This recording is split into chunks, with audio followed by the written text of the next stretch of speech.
శ్రీ గురుభ్యో నమః. శ్రీ మహాగణాధిపతయే నమః. మాఘ శుద్ధ పంచమిని శ్రీ పంచమి, మదన పంచమి, రతికామ మదనోత్సవం, సరస్వతి జయంతి మొదలైనటువంటి పేర్లతో పిలవడమే కాకుండా చిత్రంగా వసంత పంచమి అంటారు. ఇంకా శిశిర ఋతువే ఉంది, అప్పుడే వసంత పంచమి ఏమిటి అంటే వసంత ఋతువు రావడానికి కావలసినటువంటి ఏర్పాట్లు చేస్తూ సిద్ధపరుస్తూ నేపథ్య రచన చేయడం మొదలయ్యింది అని అర్థం చేసుకోవాలంతే.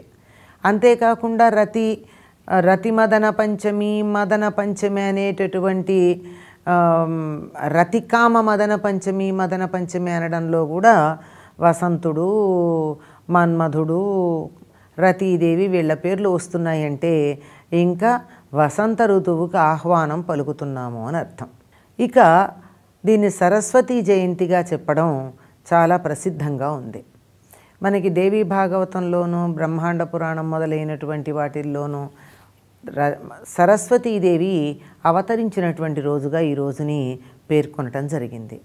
ఆవిడ్ని అవతరించిన తర్వాత ఆవిడ్ని పూజించి కాణ్వ శాఖలో సరస్వతీదేవికి సంబంధించిన పూజా విధానం అంతా చెప్పబడింది.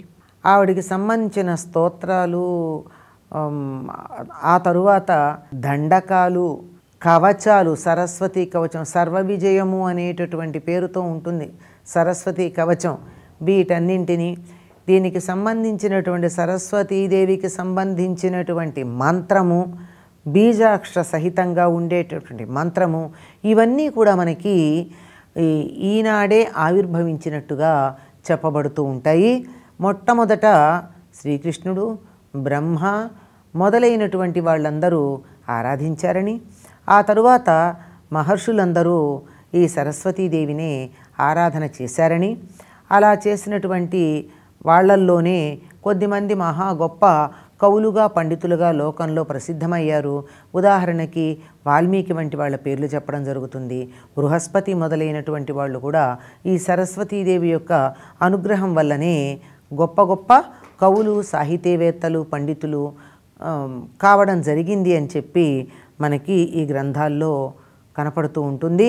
ఈ మాఘశుద్ధ పంచమి సరస్వతీ జయంతిగా లేక శ్రీ పంచమిగా. మళ్ళీ శ్రీ పంచమి ఏమిటి అంటే ఎవరికైతే విద్య ఉందో వాళ్ళకి సమస్తమైన సంపదలు అందుబాటులోకి రావడం జరుగుతుంది కనుక సంపదలను ఇచ్చేటటువంటిది అంటే అన్నింటినీ కూర్చేది అనేటటువంటి అర్థంతో, ఏది కావాలంటే అటువంటి సంపదలను ఇవ్వగలిగింది అనేటటువంటి అర్థంతో సరస్వతి జయంతిని శ్రీ పంచమి అనేటటువంటి పేరుతో పిలుస్తూ ఉంటాం.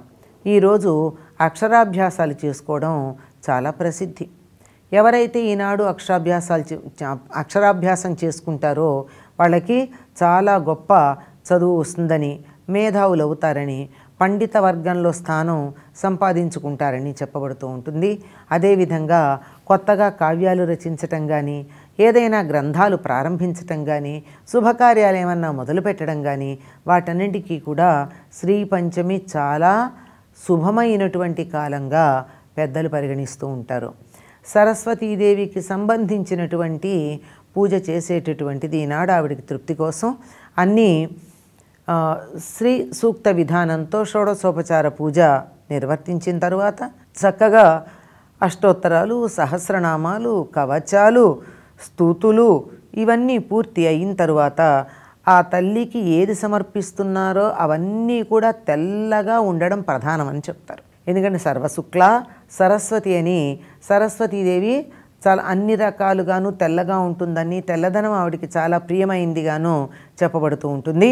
ఈవిడికి తెల్లని పుష్పాలు, తరువాత తెల్లగా ఉండే అరటిపళ్ళు, కొబ్బరి మొదలైనటువంటి ఫలాలు ఇవి నివేదన చేసినట్టయితే, తెల్లని ఆవు పాలతో చేసినటువంటి పరమాన్నం ఇటువంటివి నివేదన చేసినట్టయితే ఆ తల్లి చాలా సంతోషించి ఎంతటి విజ్ఞానం కావాలనుకుంటే అంతటి విజ్ఞానాన్ని ఇవ్వడానికి సిద్ధంగా ఉంటుంది అని చెప్పి మన పెద్దల యొక్క విశ్వాసం.